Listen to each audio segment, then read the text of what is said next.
নবী বলেন কোরআনের উপরে আঙ্গুল দিয়ে টেনে টেনে তাকাইয়া তাকাইয়া যদি কোরআন তেলাওয়াত করো, চোখের পাওয়ার কোনোদিন নষ্ট হবে না। আল্লাহর কোরআন এত মজার, যার কণ্ঠ যত সুন্দর তার তেলাওয়াত তত। দুনিয়াতে কত কথা শুনি, কবিতা শুনি, একবার দুইবার তিনবারের বেশি ভালো লাগে। আসসালামু আলাইকুম ওয়া রাহমাতুল্লাহি ওয়া বারাকাতুহু। মাওলানা হাফিজুর রহমান সিদ্দিকী সাহেব তিনি একজন দেশ বরেণ্য বক্তা, আলেমে দ্বীন, এবং ওনার মাধ্যমে মানুষের হেদায়েতের ওয়াজ শুনে, দ্বীনের ওয়াজ শুনে, ইসলামের ওয়াজ শুনে, এবং উনিও স্বাচ্ছন্দ্য বোধ করেন এবং উনি বিভিন্ন জায়গায় সফর করেন দ্বীনের দাওয়াত দেওয়ার জন্য। সুপ্রিয় দর্শক, আমাদের বক্তারা এই কাজ করে থাকেন, আলহামদুলিল্লাহ, এটা অত্যন্ত খুশির বিষয়।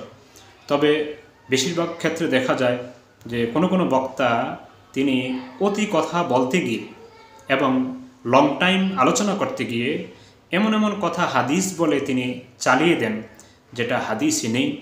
যেমনটা করেছেন আমাদের সুপ্রিয় বক্তা হাফিজুর রহমান সিদ্দিক সাহেব।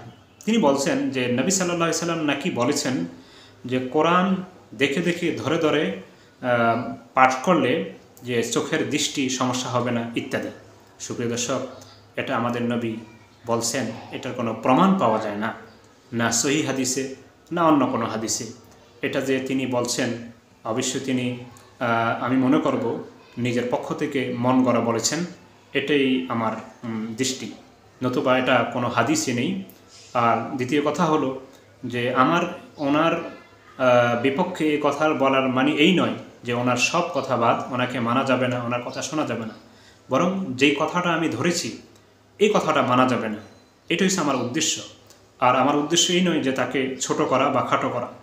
আমার উদ্দেশ্য হলো যেইটা তিনি ভুল করেছেন এটাকে ফাইন্ড আউট করে জানিয়ে দেওয়া।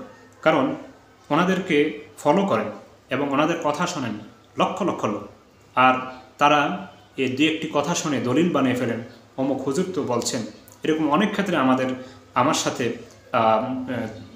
কথা হয়েছে এবং কোনো ক্ষেত্রে তর্কাতর্কি হয়েছে যে এত বড় হুজুর, এত বড় স্টেজে বসে এরা কি ভুল বলে? ভুল হতে পারে, এটা স্বাভাবিক, কিন্তু তাই বলে তিনি কাফের হয়ে যান নাই, মোরতাদ হয়ে যান নাই, তিনি ইহুদিদের দালাল হয়ে যান নাই। ভুল মানুষেরও হয়, তবে তিনি যে এটা ভুল বলছেন এটাই বাস্তব, এটা আপনারা মানবেন না। আর যেগুলি ভুল না সেগুলি মানবেন। আল্লাহ তাআলা সকলকে সঠিক বোঝার এবং আমল করার তৌফিক দান করুন। আমিন। আসসালামু আলাইকুম।